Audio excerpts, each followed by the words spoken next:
तो चलिए आज एक ऐसी कहानी की दुनिया में उतरते हैं जो जो शुरू तो होती है एक जासूसी मिशन की तरह, लेकिन खत्म होते होते एक अंडरवर्ल्ड सागा बन जाती है। हमारे पास जो सोर्सेज हैं वो धुरंधर नाम की एक कहानी का पूरा खाका खींचते हैं।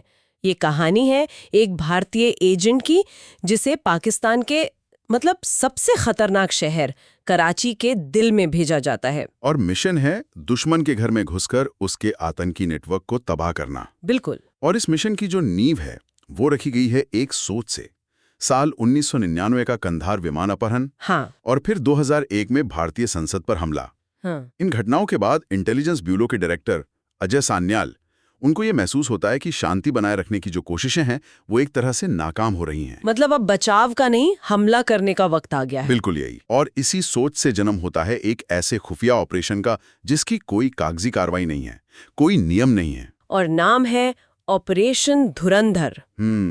और इस ऑपरेशन का चेहरा है हमजा अली मजारी, एक ऐसा भारतीय एजेंट जिसे अफगानिस्तान के रास्ते पाकिस्तान में दाखिल कराया जाता है। और उसका ठिकाना है कराची का लियारी इलाका, एक ऐसी जगह जो गैंग वॉर और जुर्म के लिए बदनाम है। मिशन का पहला पड़ाव लियारी के सबसे बड़े गैंग में अपनी जगह बनाना। लेकिन ये इतना आसान नहीं है। लियारी में घुसते ही हमजा को पता चलता है कि यहाँ की दुनिया कितनी उलझी हुई है। रहता किसके साथ है? वो एक जूस की दुकान पर काम करने वाले मोहम्मद आलम के साथ रहता है, जो कहने को तो एक आम आदमी है पर असल में उसका हैंडलर है। आईबी के साथ उसकी इकलौती कड़ी। अच्छा। तो हमजा एक वेटर बनकर बस माहौल को समझने की कोशिश करता है और उसे पता चलता है कि लियारी पर 2 बड़े गिरोहों का कब्जा है। और सबसे अजीब बात यह है कि इन दोनों गिरोहों के सरगना बाप बेटे हैं। बाप बेटे? मतलब दुश्मनी घर के अंदर ही है। बिल्कुल। एक तरफ है बलोच गैंग जिसका सरगना है रहमान डकैत, और दूसरी तरफ है पठान गैंग जिसे चलाता है रहमान का अपना बाप बाबू डकैत। अरे बाप रे, ये तो सिर्फ गैंग वॉर नहीं है, ये तो एक पारिवारिक जंग है। सही बात है। और हमजा जो खुद को बलोच बताकर वहां गया है, उसके पास रहमान के गैंग में शामिल होने के अलावा कोई और रास्ता ही नहीं है। और यहीं से उसकी असली परीक्षा शुरू होती है। उसे सिर्फ एक जासूस नहीं रहना है, उसे एक गैंगस्टर बनना है। और उसे अपनी काबिलियत साबित करने का मौका भी ज्यादा इंतजार नहीं करवाता। कैसे? उसे भनक लगती है कि बाबू डकैत का गैंग रहमान के बड़े बेटे नईम बलोच को मारने की फिराक में है। अच्छा? एक शादी का माहौल है, जश्न चल रहा है, और तभी गोलियों की आवाज गूंजती है। उस अफरा तफरी में जहां कोई किसी का नहीं है, हमजा एक बड़ा दांव खेलता है। नईम बलोच तो मारा जाता है, लेकिन हमजा अपनी जान पर खेलकर रहमान के छोटे बेटे फैजल को बचा लेता है। ये सिर्फ एक बहादुरी का काम नहीं था, ये एक सोची समझी चाल थी। बिल्कुल। रहमान डकैत अपने बेटे को बचाने वाले इस अजनबी की हिम्मत और बंदूक चलाने के अंदाज से इतना इम्प्रेस होता है कि वो और उसका चचेरा भाई उज़ैर बलोच उसे फौरन अपने गैंग में शामिल कर लेते हैं। मतलब हमजा ने दरवाजा खटखटाया नहीं, बल्कि तोड़कर अंदर दाखिल हुआ था। हाँ। तो अब वो सिस्टम का हिस्सा बन चुका है। लेकिन यहाँ कहानी में एक और परत जुड़ती है, राजनीति। एक स्थानीय नेता है जमील जमाली। हाँ, जो रहमान को अपने बेटे की मौत का बदला लेने से रोकता है।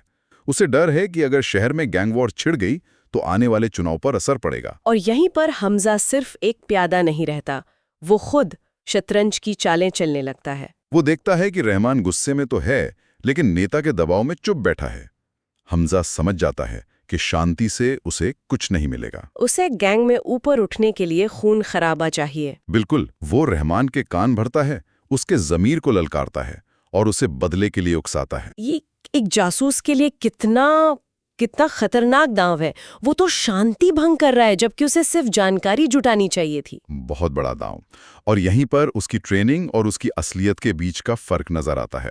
एक एजेंट को शांत रहकर जानकारी जुटानी चाहिए। हाँ। लेकिन हमजा समझ चुका है कि इस अंडरवर्ल्ड में अपनी जगह बनाने का एक ही तरीका है, खुद सबसे बड़ा शिकारी बनना।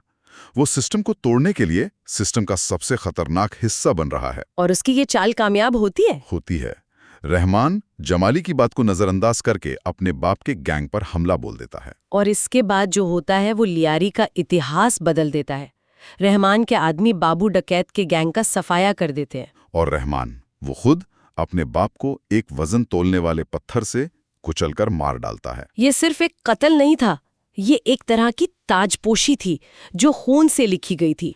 और इस ताजपोशी का सबसे बड़ा फायदा हमजा को मिला। अब वो सिर्फ एक बाहरी आदमी नहीं था, बल्कि उस नए राजा का सबसे भरोसेमंद सिपह सालार बन गया था। कि दुनिया और दूसरी तरफ सियासत, हमजा दोनों पर अपनी पकड़ बना रहा था। बिल्कुल। और तभी कहानी में एक और बड़े खिलाड़ी की एंट्री होती है, आईएसआई, पाकिस्तान की खुफिया एजेंसी। हाँ, आईएसआई का मेजर इकबाल। अब ये खेल सिर्फ गैंग वॉर का नहीं रहा, अब इसमें देशों की एजेंसियों की सीधी दखलंदाजी शुरू हो गई है। मेजर इकबाल रहमान डकैत से हथियारों की मांग करता है और यहीं हमजा को पता चलता है कि ये गैंग सिर्फ कराची तक सीमित नहीं है, इसके तार पाकिस्तान की फौज और खुफिया तंत्र से जुड़े हैं। और यहीं से दाव और भी ऊंचे हो जाते हैं। हथियारों की एक खेप ले जाते समय हमजा को पता चलता है कि भारत पर एक बड़े आतंकी हमले की साजिश रची जा रही है। वो फौरन इसकी सूचना अपने हैंडलर आलम के जरिए आईबी को देता है। उन्हें लगता है कि उन्होंने एक बड़ी तबाही को रोक लिया है। लेकिन कुछ दिनों बाद खबर आती है कि मुंबई पर 26/11 का आतंकी हमला हो गया है। ये लम्हा हमजा और आलम के लिए सब कुछ बदल देता है। ये उनके लिए एक व्यक्तिगत नाकामी थी। बिल्कुल। उन्हें लगता है कि उनके हाथ खून से सने हैं, क्योंकि वो जानकारी देने के बावजूद हजारों मासूमों को नहीं बचा पाए। ये तो एक एजेंट के लिए सबसे बुरा सपना होगा, जानकारी देना लेकिन फिर भी तबाही को रोक ना पाना। इस नाकामी का उन पर क्या असर पड़ता है? क्या उनका मिशन बदल जाता है? पूरी तरह से। अब यह सिर्फ एक नौकरी नहीं रह जाती, ये एक जाती जंग बन जाती है। अच्छा। पहले वो एक डॉक्टर की तरह थे जो बीमारी को समझने की कोशिश कर रहा था। 26/11 के बाद वो एक जल्लाद बन जाते हैं जिसका एक ही मकसद है, बीमारी को जड़ से खत्म करना, चाहे इसके लिए खुद को ही क्यों ना काटना पड़े। उनकी रणनीति पैसिव से एक्टिव हो जाती है। बिल्कुल। अब वो सिर्फ देखेंगे नहीं, वो खुद फैसले लेंगे। और लियारी में भी सत्ता का खेल और तेजी से बदलता है। आईएसआई के मेजर इकबाल की मदद से रहमान डकैत सियासत में कदम रखता है, जिससे जमील जमाली हाशिए पर चला जाता है। और अपनी राजनीतिक जमीन खिसकती देख जमाली एक पुराना पत्ता खेलता है। वो एक सस्पेंड हो चुके बेरहम पुलिस अफसर चौधरी असलम को वापस लाता है और उसे रहमान को खत्म करने का काम सौंपता है। और चौधरी असलम अपना काम करता भी है। वो एक हथियारों की डील के दौरान रहमान को गिरफ्तार कर लेता है। तो अब रहमान जेल में है और हमजा बाहर। सबको लगता है कि हमजा अब कमजोर पड़ जाएगा। लेकिन यहीं वो अपना सबसे शातिर दिमाग दिखाता है। वो एक ही साथ दोहरी चाल चलता है। दोहरी चाल? वो कैसे? एक तरफ वो यालिना की मदद से जमील जमाली और चौधरी असलम की एक खुफिया मुलाकात का वीडियो रिकॉर्ड करवा लेती है, जिसमें वो रहमान के खिलाफ साजिश रच रहे होते हैं। हाँ, और इस वीडियो से वो जमाली को ब्लैकमेल करता है। और दूसरी तरफ जब चौधरी असलम रहमान को छोड़ने से इनकार करता है, तो हमजा और उजैर असलम के पकड़े गए पुलिस वालों को टॉर्चर करने का वीडियो इंटरनेट पर लाइव स्ट्रीम कर देते हैं। लाइव स्ट्रीम, ये तो आज के दौर का हथियार है। बिल्कुल। वो पूरे सिस्टम पर ऐसा दबाव बनाता है कि सरकार और पुलिस को झुकना पड़ता है। रहमान डकैत जेल से बाहर आ जाता है। इस एक चाल से हमजा सबको ये बता देता है कि लियारी का असली दिमाग अब वो है। वो अब हर किसी को अपनी उंगलियों पर नचा रहा था, गैंगस्टर, नेता और पुलिस, सबको। और फिर आता है कहानी का वो मोड़ जहां वफादारी के सारे नकाब उतर जाते हैं। धोखा।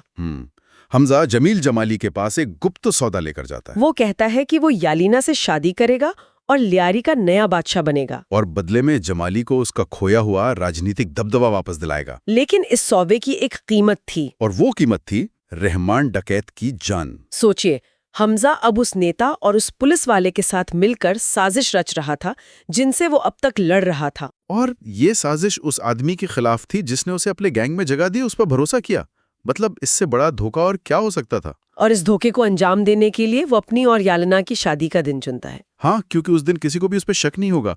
शादी के दिन मेजर इकबाल रहमान से हथियारों की एक और खेप की मांग करता है। हमजा इस मौके का फायदा उठाता है। हाँ, वो नशे में धुत रहमान को यकीन दिलाता है कि वो खुद ये डिलीवरी करने जाएगा। वो जानबूझकर उजैर को किसी और काम पर भेज देता है और खुद नशे में चूर रहमान को गाड़ी में बिठाकर उस रास्ते पर ले जाता है जहां चौधरी असलम ने पहले से ही जाल बिछा रखा है। लेकिन क्या रहमान को बिल्कुल भी शक नहीं होता? होता है, लेकिन बहुत देर से।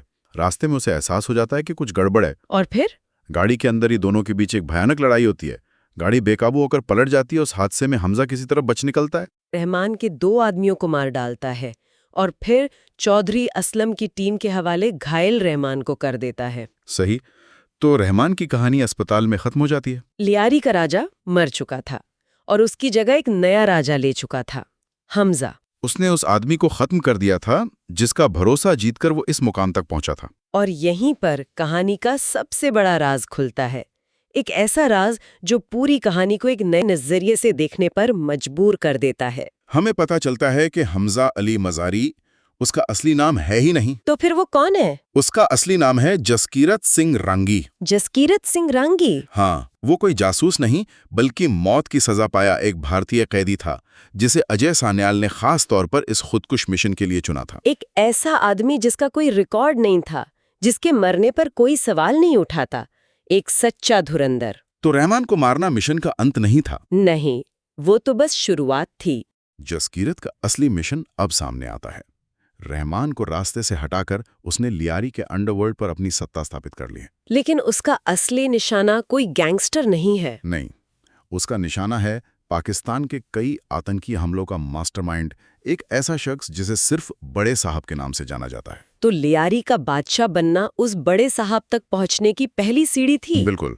और यहीं पर कहानी एक नए मोड़ पर आकर खत्म हो जाती है। तो कहानी हमें एक ऐसे मोड़ पर छोड़ जाती है जहां एक जासूस अब अंडरवर्ल्ड का सरगना बन चुका है, लेकिन उसका असली मिशन तो अभी शुरू हुआ है। उसने इस मकाम तक पहुंचने के लिए अपनी पहचान, अपना ज़मीर, अपनी इंसानियत सब कुछ दांव पे लगा दिया है। और ये कहानी आतंकवाद से लड़ने के तरीकों पर भी एक गहरा सवाल उठाती है।